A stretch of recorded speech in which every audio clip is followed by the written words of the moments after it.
No, señor, no estoy grabando. Listo, ya grabé. Ahí estoy grabando. Entonces, es un control positivo, es la PCR con todos sus reactivos, más, en ese caso, pues el ADN sería ADN que sé que me va a amplificar, que sé que va a amplificar. Sí, algo que yo sé que sí o sí va a amplificar. Si no amplifica es porque hay un problema en la reacción. Entonces yo ahí ya sé que si eso no me amplifica, pues algo pasó. Control negativo es todos los reactivos de la PCR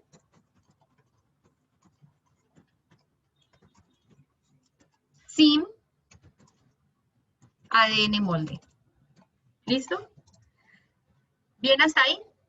Y aquí en el 1, pues obviamente ya pongo la muestra del paciente, ¿no? Entonces, vamos a ver los panoramas que yo puedo tener acá. Yo puedo tener, digamos que mi banda es esta. Control positivo, aquí. Control negativo no amplificó nada y pues aquí no tenía nada. Este es un resultado que me dice, estamos bien. O sea, usted puede dar ese resultado y puede decirle a su paciente, sí, está enfermo. ¿Por qué? Porque el control negativo no amplificó. ¿Qué quiere decir? Acuérdense, el control negativo es el PCR, o sea, es la PCR con todos los reactivos sin nada, sin molde, sin ADN. Es decir, que ahí no tiene por qué amplificar nada. Si a ti te llega a amplificar eso, ya sabes que hay una contaminación cruzada, que algo pasó, que hay dímeros de primers, algo pasó.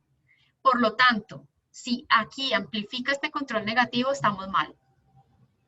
O sea, eso hay que repetirlo hasta que esto no amplifique. El control positivo amplifica, maravilloso. Maravilloso porque yo ya sé que entonces la reacción estuvo bien. Y si también me amplificó en mi muestra, yo con toda seguridad ya puedo decir, hey, sí, está enfermo. ¿Listo? Ese es un posible resultado que es el caso maravilloso, el adecuado.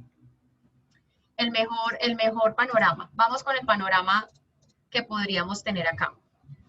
El otro panorama. Tengo la muestra, tengo el control positivo y tengo el control negativo. Si los tres me amplifican, como les decía ahora, yo ya no sé si esta banda que estoy viendo aquí es realmente de la muestra que yo estoy analizando o es esta contaminación que ya tengo acá. Como les decía, aquí esto no puede amplificar absolutamente nada. ¿Bien? Entonces esto sería un falso positivo. El de ahora sería un buen diagnóstico, el primero. Esto sería un falso positivo. ¿Listo? Voy con el otro ejemplo. Tengo ahí la amplificación y pues la vamos a hacer, no está de más ponerla. Otro falso positivo. Vuelve y juega. Control negativo amplificando, el control positivo no me amplifica, pero me amplifica la muestra. ¿Qué quiere decir? Que es posible que la amplificación no sea el patógeno que yo esté buscando, sino que hay una contaminación. Este control negativo me está amplificando. O sea, sigue siendo un falso positivo. ¿Listo? Vamos a ver lo siguiente.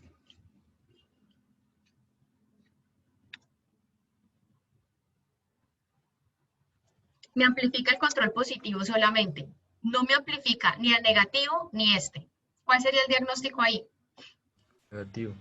Negativo. Y sería un buen diagnóstico. Porque en el control negativo no está y en mi muestra no está, pero sí está en el control positivo. ¿Qué quiere decir? Todo estuvo bien. La no amplificación es porque pues sencillamente no, pues no había. ¿Sí? Profe, Dime. Dime. Hola. Giancarlo. profe, ¿se puede dar ese ejemplo? Claro. Si das eso es porque está muy mal. No, o Estaría sea, muy... pero ahí el control negativo sería como decir, cogió la parte negativa, pero también cogió la positiva, aquí se suman y entonces digamos que sí está infectado. No, no, ¿sabes por qué? Porque es que si esto está negativo, digamos, esto puede ser una contaminación. O sea, ahí algo está mal de entrada. Pero si el positivo te da aquí y tu muestra te da aquí, aquí estás amplificando dos cosas diferentes. Porque acuérdate que son dos tamaños diferentes. Este tiene un tamaño más pequeño que este que está acá. O sea, no podemos estar hablando del mismo amplicón.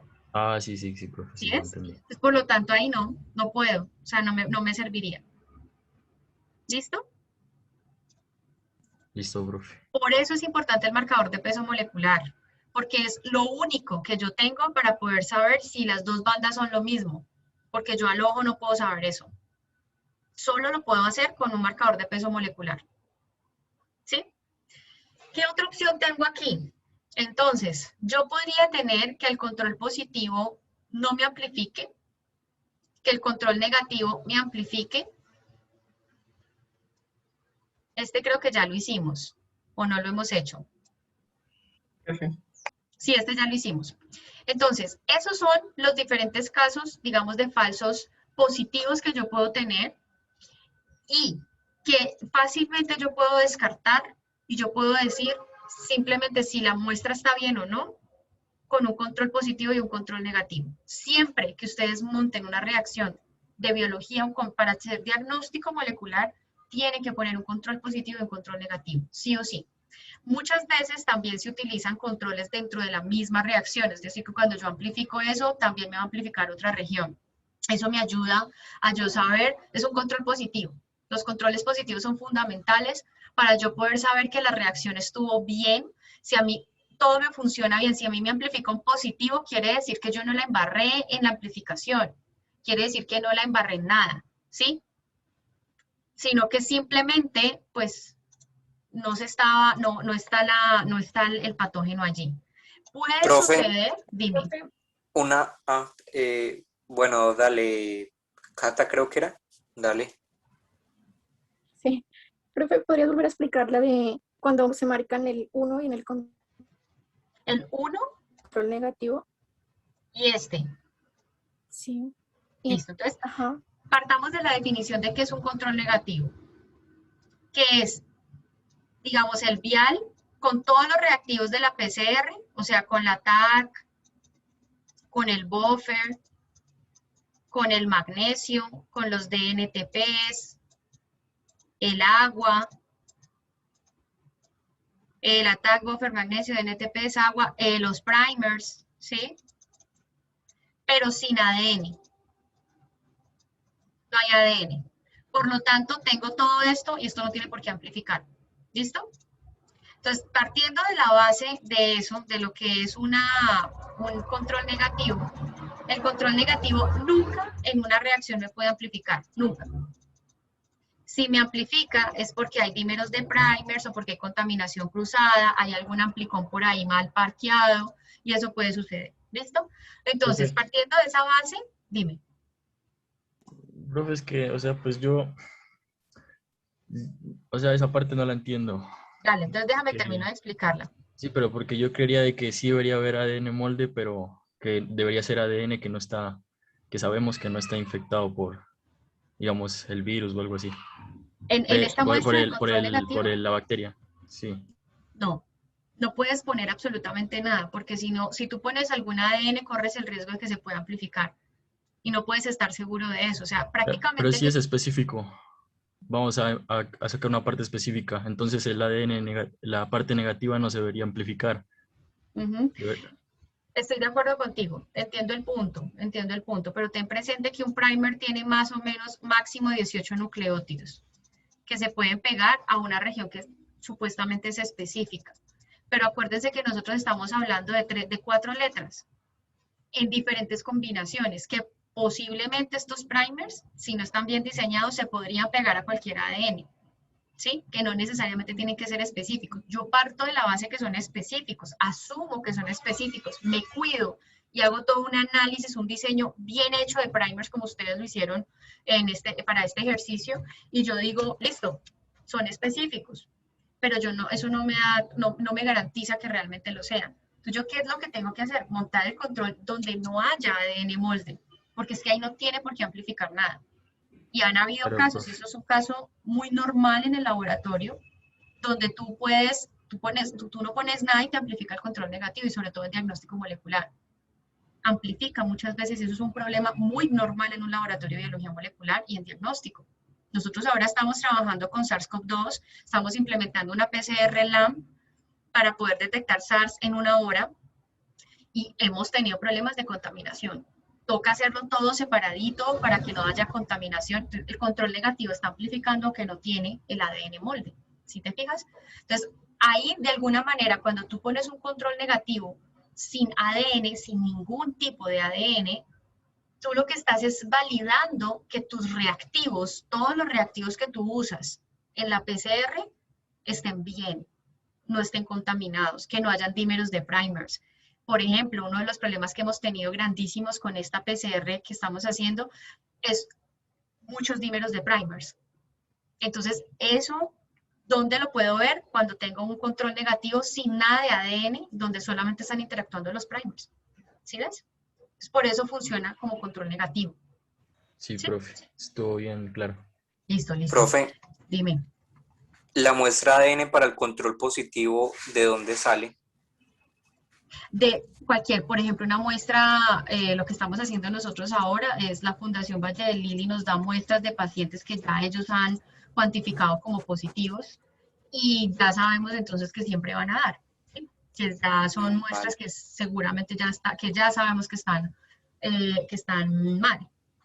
Entonces, o que son positivas pues para lo que tú quieres. O también puedes diseñar un sintético donde tú separas un pedacito de esa región y con esa región tú ya sabes que eso es específico de ese microorganismo. Entonces, sintetizas eso, lo pones ahí, un artificial, una secuencia artificial, lo compras, lo pones en la reacción y ya sabes que siempre te tiene que amplificar. Siempre, porque es que ya es un pedacito pues que tú estás poniendo, ¿no? Bueno. Listo, profe, gracias. Listo. Entonces, ¿qué va a pasar aquí? Con este resultado, tengo el control negativo amplificándome, pero no me amplificó el control positivo. O sea, algo pasó. Algo pasó en la reacción con esa muestra para esa amplificación, para esta muestra. Pero me amplifica también este y me amplifica el control negativo. Y en el mismo tamaño. Yo aquí quedo con la duda. Y yo esto lo tengo que volver a repetir. ¿Por qué? Porque sencillamente puede suceder que haya lo que les estaba diciendo ahora, una contaminación, ay Dios mío bendito. Yo me pongo a dibujar encima de las cosas y luego ya no puedo borrar. Entonces puede suceder que haya una contaminación cruzada y lo que está pasando acá es que esto no quiere decir, podría ser un falso positivo, porque le puedo decir al paciente si usted tiene Streptococcus, pero realmente es que aquí hay un amplicón que está contaminando las muestras. Entonces esto es lo que se está viendo aquí, tal vez es el amplicón. Ahora, más segura estaría si esto también amplificara acá. Si esto quedara así, ahí yo ya digo, no, esto no, para nada. Me genera duda esta parte, si me queda así. Pero entonces esto hay que repetirlo porque puede ser un falso positivo. ¿Listo? ¿Claro hasta ahí? Sí, profe. Listo. Profe, y en el caso de falso negativo sería que no amplifica la muestra, pero sí amplifica el control negativo, ¿cierto? Exactamente. El Ok. falso negativo, no, el falso negativo es más fácil de pescar. Digamos que aquí no, el falso negativo no es fácil de pescar, fácilmente no, porque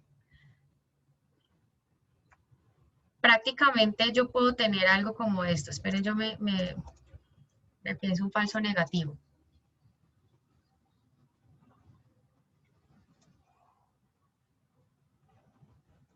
Si yo tuviera algo como esto, yo puedo decir sí, la verdad la persona no está infectada, es un diagnóstico errado.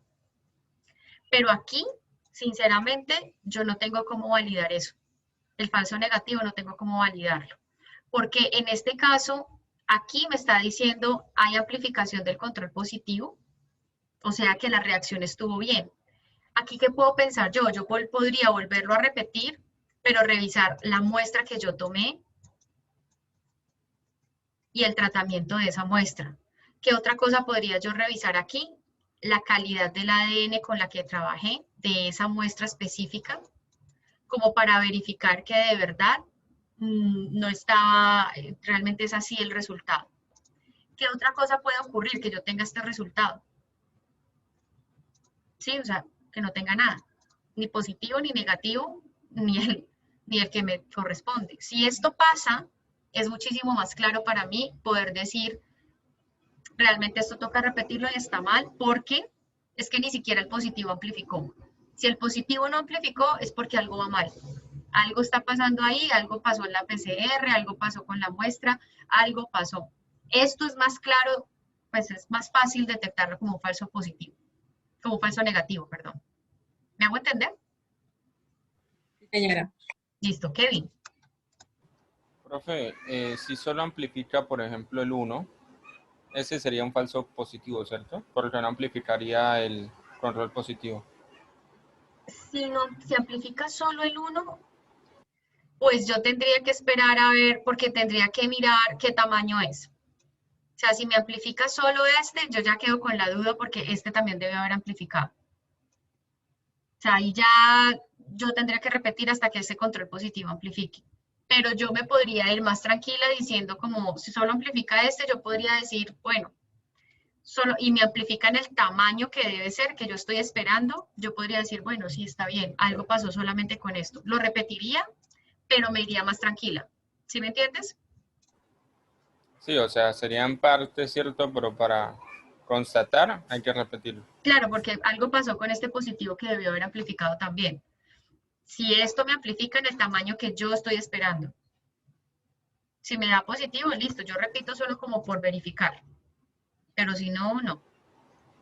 Entiendo, profe. Profe, y por ejemplo, un ejemplo de falso negativo no sería el control positivo y el control negativo amplificados, pero no el 1. De falso positivo, De no. falso negativo. De falso negativo, no. Que estos dos amplifiquen y este no amplifique. Exacto, profe. No, al contrario, ahí yo pensaría que hay algo, hay una contaminación, porque desde que me amplifique el control negativo, para mí ya esa reacción no va para nada bien. No va para nada bien la situación ahí. Entonces, es Entiendo, profe. posible que Sí, este sí. control positivo también sea amplificación, pero de este, y que aquí pues simplemente estuvo de buenas y no hubo nada. Entonces yo quedo con la duda y yo diría, no, este paciente es negativo, pero tengo que volverlo a repetir. ¿Sí? Ok, Es profe, claro, entendido. listo. Es claro para todos lo que son los controles dentro de una PCR para hacer diagnóstico molecular. Sí, señora. Dudas. Listo. Entonces, esto, como les decía, me gustaría verlo en los proyectos. Y pues eso es calificable, ¿no? Esa parte la acabamos de ver con claridad y espero que esté en los proyectos incluido. Hace parte fundamental de diagnóstico, también de experimentación. Siempre que yo hago un proceso de experimentos, también debo poner controles positivos o negativos, dependiendo de qué necesito. ¿Listo? Ok. Vamos entonces para acá. Vamos nuevamente al ejercicio. Nos faltaba entonces la PCR múltiplex, ¿cierto? Para poder detectar todos los dos patógenos al tiempo.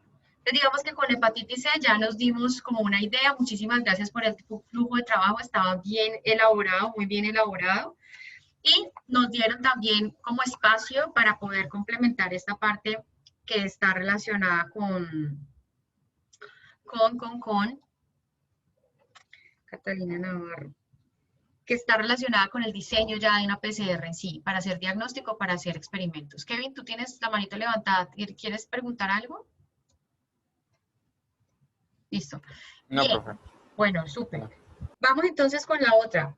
Dana Alejandra Montenegro, el grupo de Dana.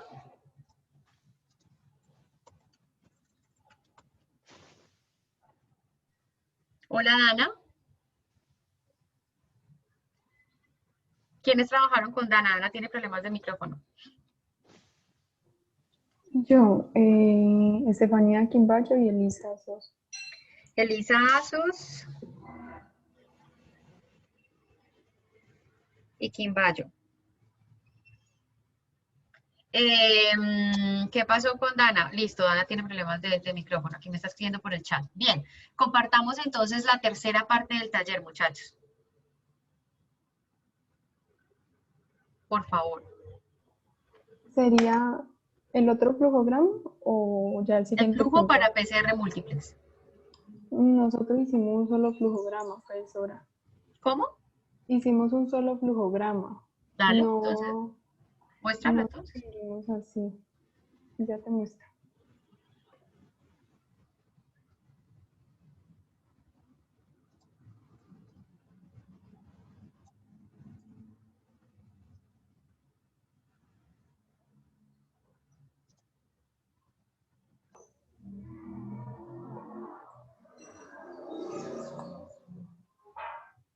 Entonces, ahí ya estamos abarcando, ahí vamos apenas en la primera parte donde decíamos, listo, para detectar solamente Streptococcus, la otra para detectar solamente hepatitis C y ahora para detectar los dos. Entonces, vamos a ir un poco más rápido acá porque la idea es que directamente hablemos de cómo detectar los dos al tiempo. Nosotros escogimos el múltiple. Ujú. ¿Explico el flujograma o digo ya cómo? Pues avancemos con la parte del múltiplex, sí, porque pues ahí necesitas explicar cómo lo vas a hacer para hacerlo múltiplex, ¿no? Sí.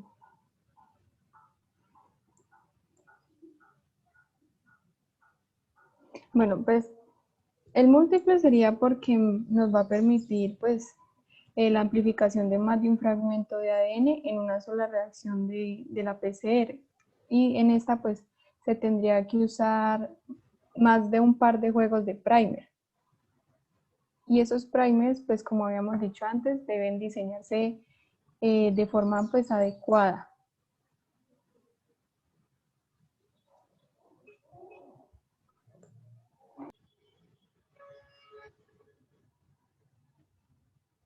Ajá. ¿Aló? ¿Elisa? Sí, profe, aquí estoy. Ah, dale. Entonces, pues el proceso sería el mismo, solo que pues ya sabemos que no vamos a usar un solo par de primers y pues lo que es el ciclo de amplificación, todo ese proceso de la PCR va a ser el mismo y pues al final sería la observación del resultado. Ok.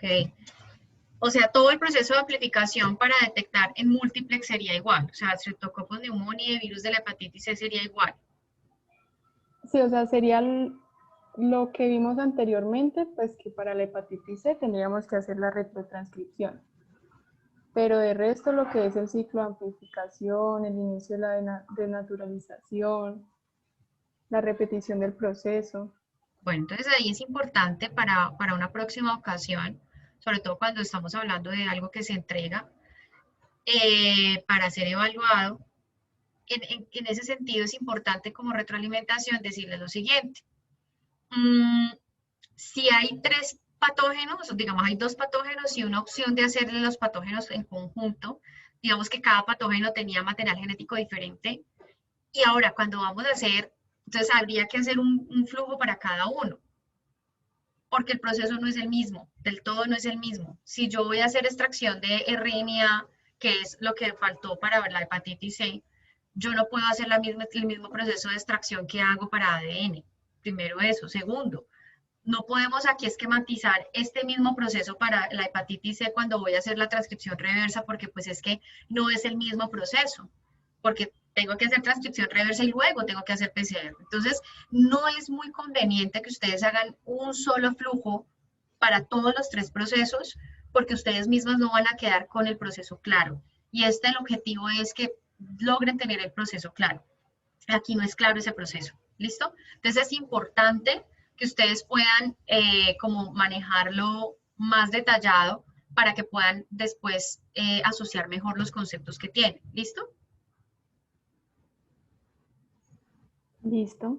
Sin embargo, aquí estoy viendo que ustedes hablan de recolectar la muestra de sangre, aquí hacen la extracción con proteínas acá, o sea, se fueron ya al detalle pues de la parte de extracción, hacen la fase 2, aquí se van para hepatitis C, dicen la retrotranscripción, preparan la mezcla con los componentes para la PCR, meten en el termociclador y se hace el ciclo de amplificación. Digamos, en general está bien el proceso, pero necesitan tener un poquito más de detalle en cuanto a la múltiplex, ¿sí? En cuanto al hecho de hacer para los dos patógenos, porque aquí el diagrama no es claro en ese sentido.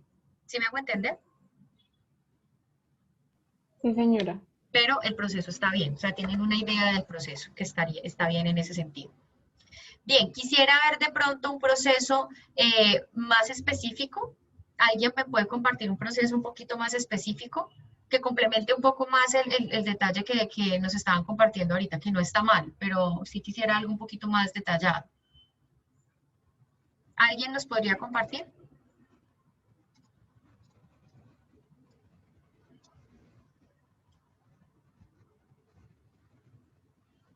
Melissa Méndez. Hola, profe. Hola, Sí, Melissa. ya.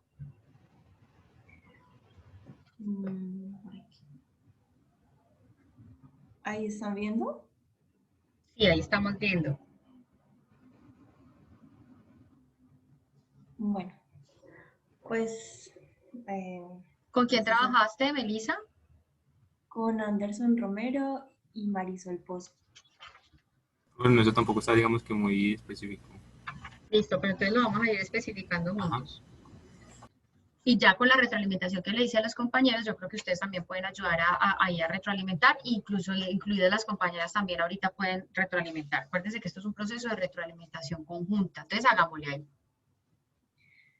Bueno, pues paso por paso. Entonces, lo primero, bueno, antes que todo esto, pues la extracción del ADN del virus, de la hepatitis C, del ARN y pues la retrotranscripción para sacar el ADN complementario. Y en cuanto al Streptococcus pneumoniae, pues el ADN, la extracción del ADN, también por fenolcloroformo ambas.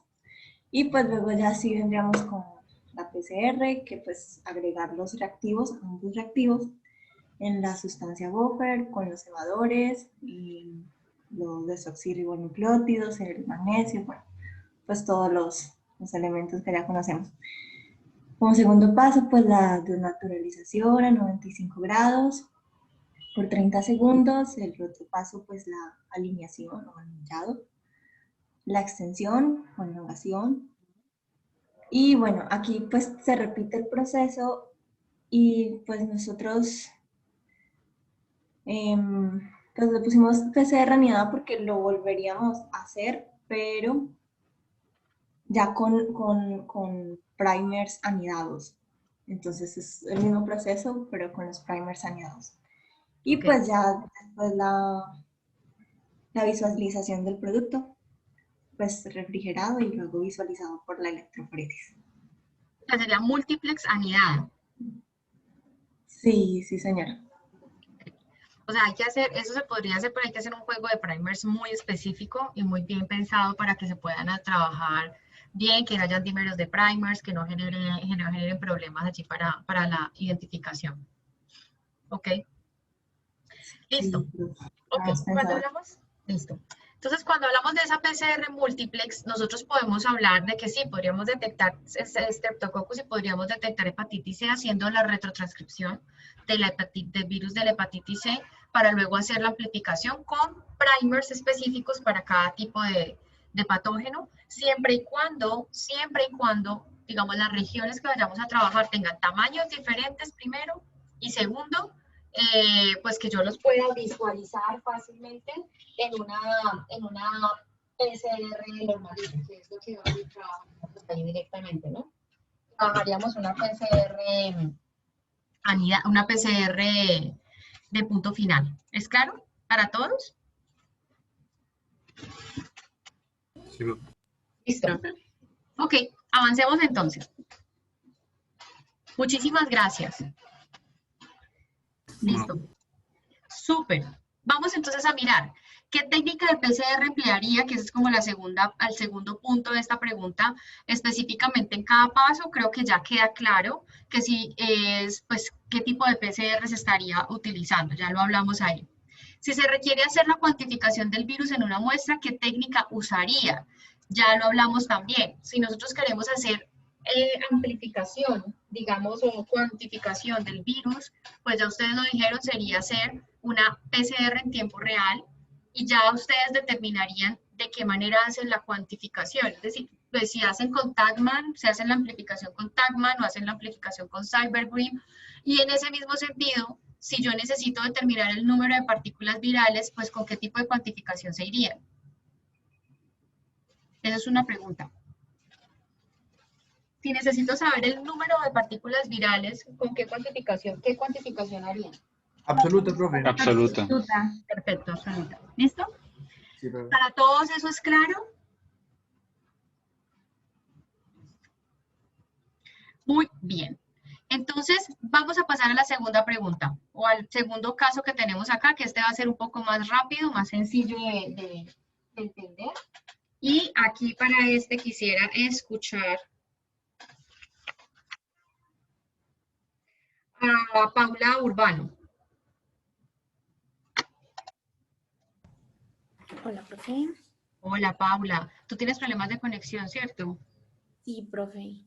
Dale, listo. ¿Tú con quién trabajaste? Con María Isabel Muñoz. Listo. ¿No más? ¿Ustedes dos? Y Giancarlo Ortega. ¿Muñoz y quién más? Y Giancarlo Ortega, profe. Y Ortega. Giancarlo. Listo. Entonces, muéstranos qué hicieron con la segunda pregunta. Listo. A ver, esperemos un momentico. Ahorita comparto la pantalla.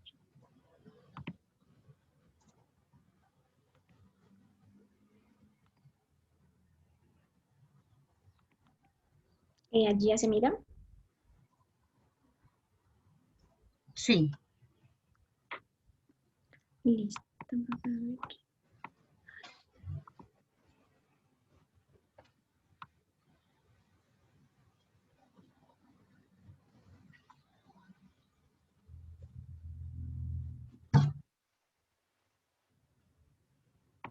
Listo, profe. Serían esas preguntas, ¿no? ¿Cuáles son los reactivos requeridos para hacer la Lee el enunciado del caso 2, por favor, y ahí ya con eso sacamos las preguntas. Bueno, en el caso 2 tenemos que un investigador necesita estandarizar una PCR para la detección del parásito de la malaria, específicamente pues Plasmodium vivax, a partir de sangre humana. La casa comercial que fabricó los cebadores, es decir, los primers, le sugiere una temperatura de alineamiento de 60 grados centígrados durante el programa de PCR, debido a que los primers, sentido y antisentido, tienen una temperatura de 58 y 60 grados respectivamente. Se espera que se amplifique un fragmento de 50, eso no recuerdo cómo es, de 500 pares de bases. 500, listo, pares de bases. En los ensayos de estandarización, el investigador evalúa 7 muestras con diferentes concentraciones de ADN del parásito, de 500 a un parásito por microlitro de muestra. Litro de muestra. En el gel de agarosa encuentra L corresponde a ladder, es decir, el marcador de peso molecular. Bueno, pues aquí podemos mirar lo que se obtuvo en el experimento 1. ¿Cómo lo interpretaron ustedes? Interpretemos ese gel. ¿Qué están viendo ahí? Bueno, en el gel, bueno, nos dice que el color pues, representa la concentración de parásitos. Y allí también hay un indicador del peso molecular que corresponde a la L mayúscula y pues y a las cantidades de microlitros de muestra. Entonces, pues aquí lo tomamos como que en 500 iba a haber mayor concentración hasta llegar a 2 que ya va a ser menos. Pero eso que están viendo ahí, ¿qué es? ¿Esto qué es? Espérate un momento, yo rayo. O sea, ¿esto qué es?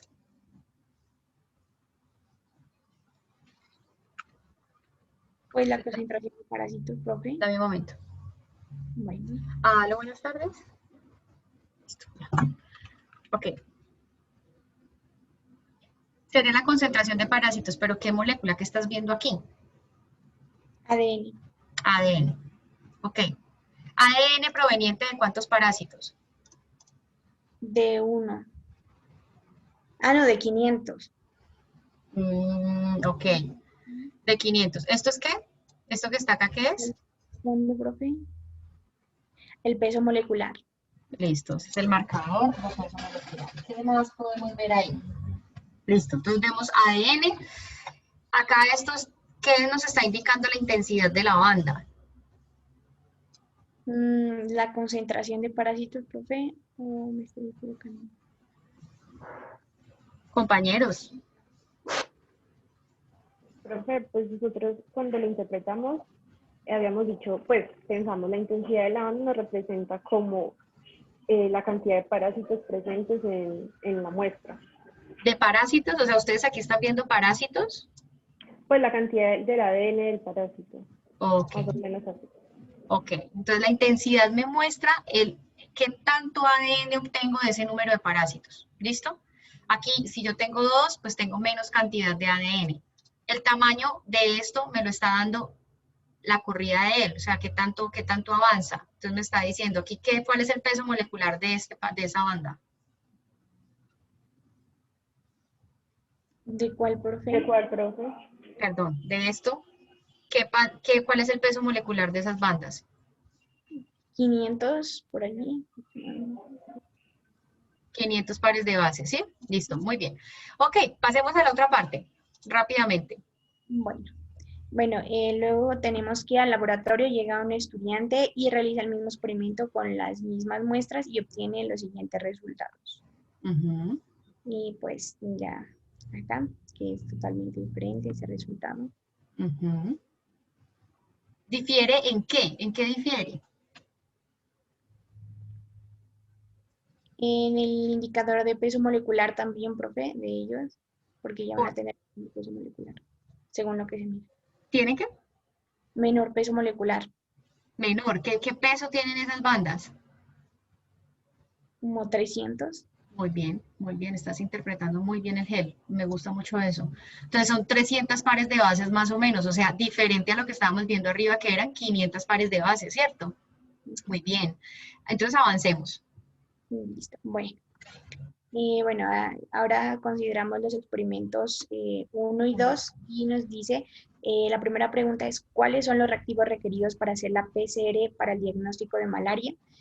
Y pues nosotros colocamos que prácticamente son los mismos para hacer una PCR normal, solamente que los primers deberían ser específicos pues para la malaria. Muy bien, y el ADN también pues de malaria, ¿no? Una muestra que pueda contener malaria. Muy bien. Segundo. Bueno, el segundo nos dice, se está amplificando el producto de PCR deseado en ambos experimentos. Y bueno, nosotros colocamos que la respuesta es relativa, dependiendo de algún fallo que pudo suceder en el momento de realizar el experimento 2, que pudo haber sido en la electroforesis o también en la preparación del ácido nucleico. Ok, bien. De entrada, ya nosotros podríamos decir, no se está amplificando el mismo producto de amplificación, no se tiene el mismo producto, ¿sí? ¿Por qué? Porque los tamaños son diferentes. ¿Listo?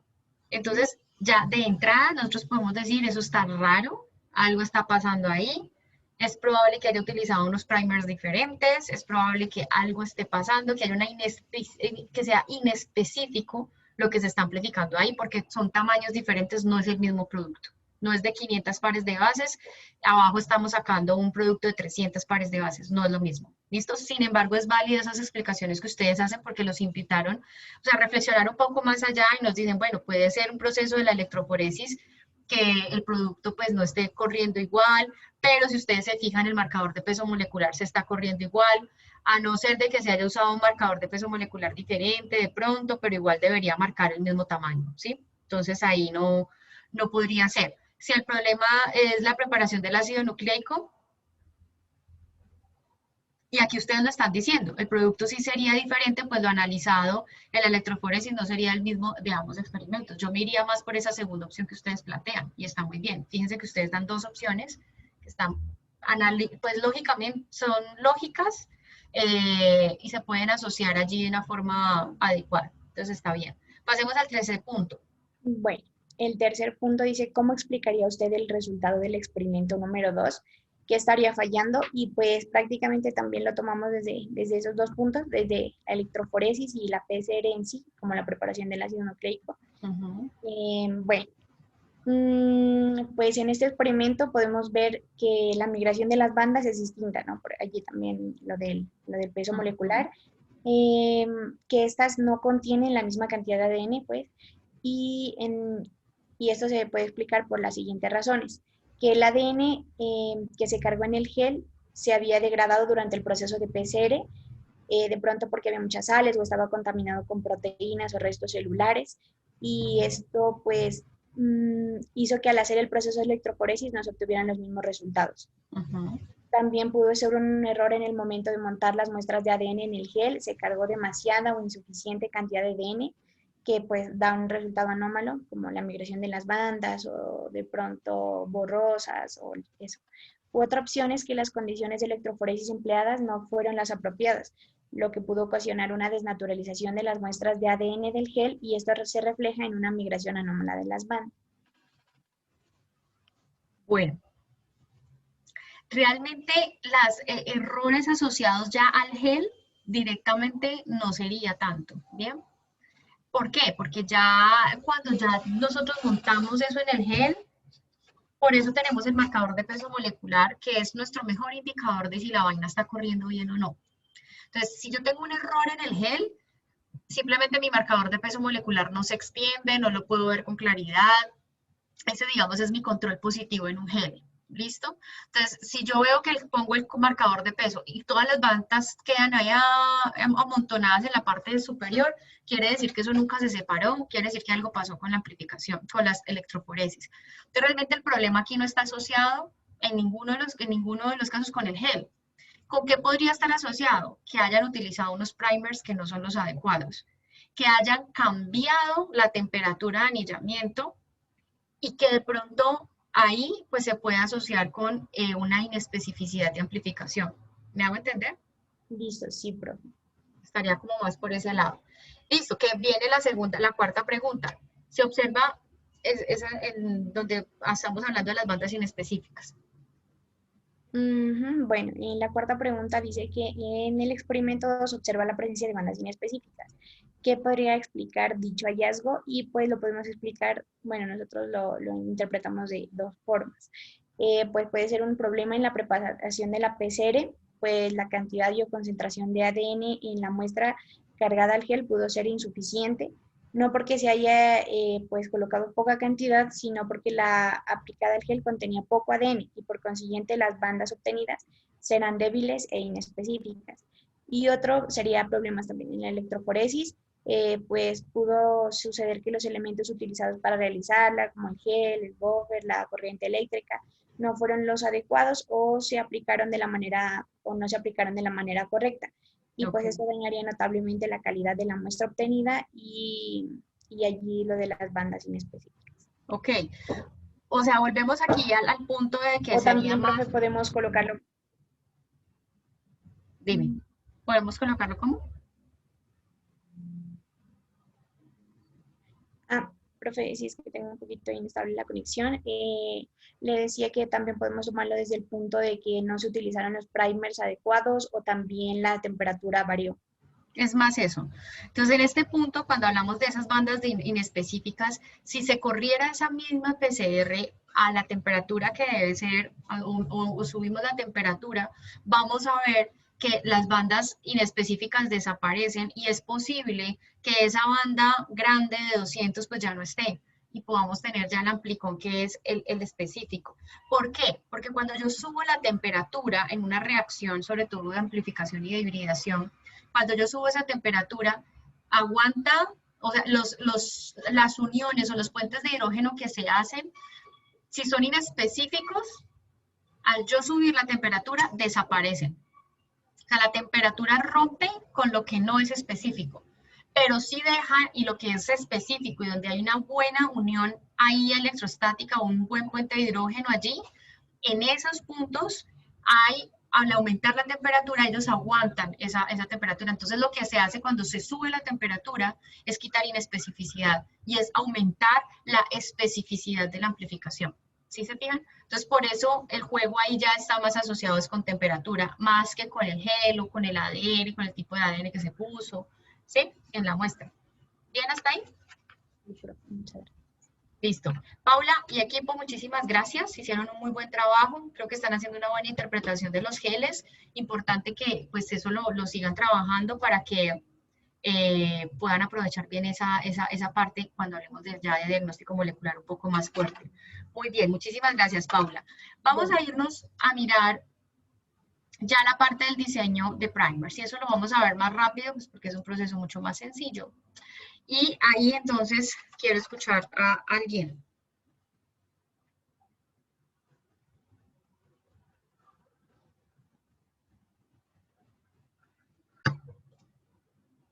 Estefanía Albarán. Aquí estoy, profe. Hola, Estefanía. Estefanía, cuéntanos así, si quieres compartir, dale, porfa, y si no, pues entonces, cuéntanos cómo hicieron ese proceso. Yo creo que sí es bueno que compartas para que podamos visualizar el resultado y entendamos mejor. Y esto nos lo debemos hacer relativamente rápido porque ya se nos está acabando un poco el tiempo. Bueno, profe, entonces, ¿leo todo esto? No, Pues, no leas todo, no. Ya el ejercicio en resumen es diseñar unos primers para Plasmodium vivax. Sencillo. Se hace el proceso. Yo lo que les pedía era, vea las preguntas directamente. Listo, un momento, profe. Listo. Entonces, ¿es cierto desde aquí la séptima? Entonces, dice, escoge el primer par de cebadores que le brinda el primer base y el que le brinda el primer. ¿Cuál es la longitud del producto, del PCR originado en cada programa? Pues este es el primer que, espérate, no sé si puedo aumentarle un poquito más el... Dale en el porcentaje. ¿Dónde, profe? Perdone. Ya te digo. Aquí. Ok, listo. Un momento. Pues este fue el primer primer que nos salió y la longitud del PCR era de 911 ppb. ¿Qué más? Espérame. ¿Esa es la longitud del producto o del primer? Del producto, sí. Del producto de PCR, sí, profe. O sea, el amplicón.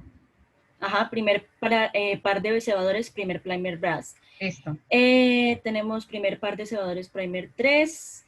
Aquí tenemos, pues nosotros todo lo que hicimos fue tomarle screenshot y añadirlo. Super. La longitud del producto de PCR fue de 169. Luego seguimos a la octava pregunta, que es ¿cuál es la longitud de los primers sentido y antisentido para cada producto de PCR? Entonces, pues la longitud de los primers de sentido y antisentido son a 20, pues usando los dos programas, pues. La novena pregunta... Espera un momentico, yo voy para poder retroalimentar esto bien. Entonces, ¿por qué sacas listo, que es 20?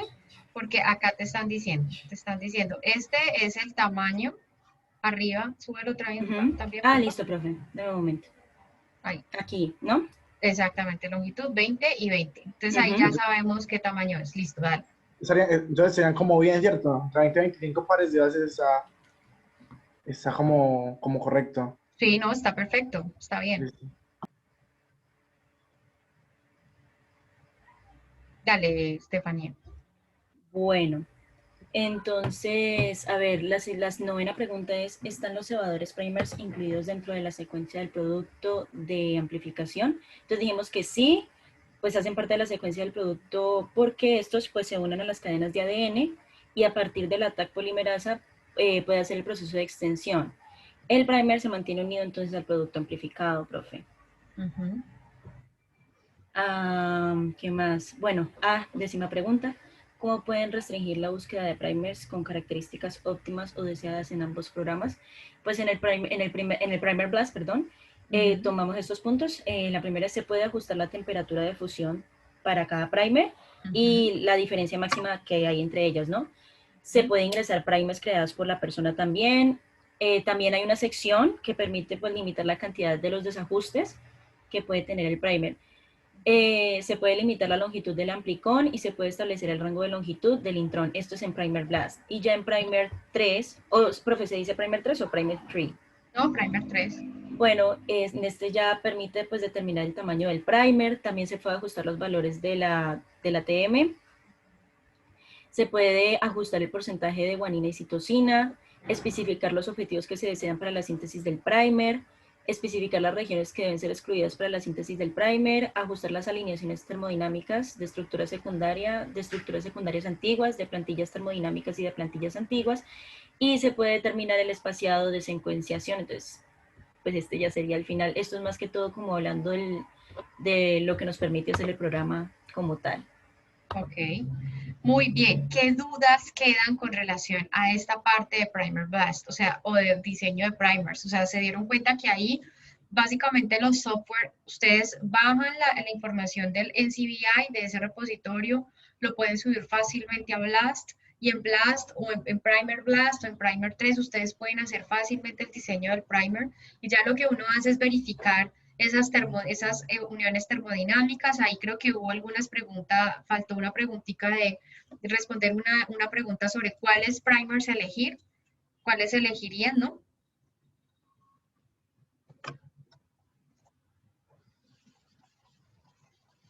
¿Cuáles primers elegirían de todos los primers que están ahí?